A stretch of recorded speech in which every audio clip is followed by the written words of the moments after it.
ہیں کہ امام ابو حنیفہ رحمۃ اللہ علیہ نے جو کہا کہ یہ ظالم حاکم جو ہیں یہ حاکم نہیں،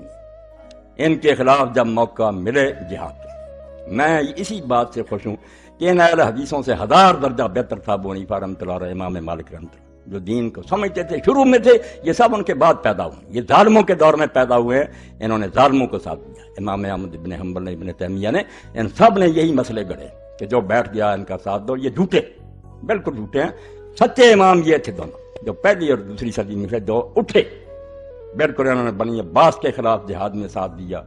انہوں نے بنی امیہ کے خلاف جہاد میں ساتھ دیا، اور یہاں تک ساتھ دیا کہ امام ابو حنیفہ رحمۃ اللہ علیہ سے ایک شخص نے پوچھا کہ یہ عبداللہ بن حسن کے بچے جو کھڑے ہوئے محمد نفذ کیا، اور یہ ابراہیم امام نے فرمایا 50 نفری حج کرنے سے زیادہ بہتر ہے کہ ان کا ساتھ ان ظالموں کا تختہ ہوتا۔ مسئلہ یہ تھا جس کو انہوں نے غرق کیا، شیخ الحدیث بنے بیٹھے ہیں، اجماع اس پر فقہا کا، کون اجماع کرنے والے؟ وہ جو ظالموں کے زمانے میں پیدا ہوئے، جو وظیفے کھاتے رہے، وہ مسئلے کرتے ہیں کہ ظالموں کو سپورٹ کرو۔ ابو حنیفہ رحمۃ اللہ نے کہا 50 نفری حج کرنے سے بہتر ہے کہ ان کا ساتھ، اور اسی وجہ سے امام صاحب رحمۃ اللہ علیہ کو بعد میں مار پڑی، جیل خانے میں زبردستی زہر پیش کیا گیا، فرمایا میں نہیں پیوں گا، پلا دو۔ منہ کھول کر منصور کے لوگوں نے پلایا اور کوڑے مارے، امام کے بدن میں زہر اثر کر گیا، فرمایا مر جاؤں گا مگر میں یہ نہیں فتویٰ دوں گا کہ جو امت کے پوچھے بغیر زبردستی بیٹھ گئے، ان کی بیعت ہے اور یہ خلیفے۔ اور امام مالک رحمۃ اللہ نے یہی بات کہی۔ لوگوں نے ان سے پوچھا کہ یہ بیعت جو لیتے ہیں، ان مولویوں سے پوچھا نا، شیخ الحدیثوں سے، انہوں نے کہا لوگ تو پھر جاتے ہیں، بیعت کرتے ہیں، بعد میں پھر جاتے ہیں اور لوگوں کا ساتھ دے دیتے ہیں، نیک لوگوں کا، ہمارا تختہ اٹھنے کی۔ تو انہوں نے ایک حجاجی قسم نکالی، حجاج بن یوسف ظالم کے نام پر مشہور ہے، مولویوں نے بتایا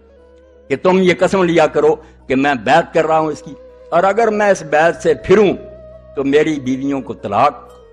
میرے غلام آزاد، اور میرا سارا مال اللہ کی راہ میں صدقہ، کہ یہ منواؤ اس سے تاکہ پھریں تو سب کچھ ہو جائے۔ اب امام مالک رحمۃ اللہ علیہ سے لوگوں نے پوچھا کہ یہ قسم لیتے ہیں عباسی؟ انہوں نے فرمایا یہ قسم کوئی قسم نہیں، اٹھا دیا کرو اور جب موقع میرے ان ظالموں کا تختہ ہو، ان کی بیعت کوئی بیعت، اور نہ یہ قسمیں کوئی قسم، یہ زبردستی۔ اسی لیے امام صاحب کو جو مار پڑی نا کہ فتویٰ دو کہ زبردستی کی طلاق، وہ طلاق کا مسئلہ نہیں تھا، حکومت کا مسئلہ،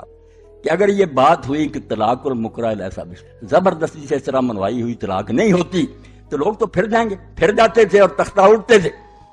تو امام صاحب نے کہا یہ کوئی طلاق نہیں، پھر جائے گا۔ اس پر انہیں بھی بیچاروں کو مار پڑی، ان کے بازو نکل گئے۔ اس لیے سید ابو الحسن ندوی فرماتے ہیں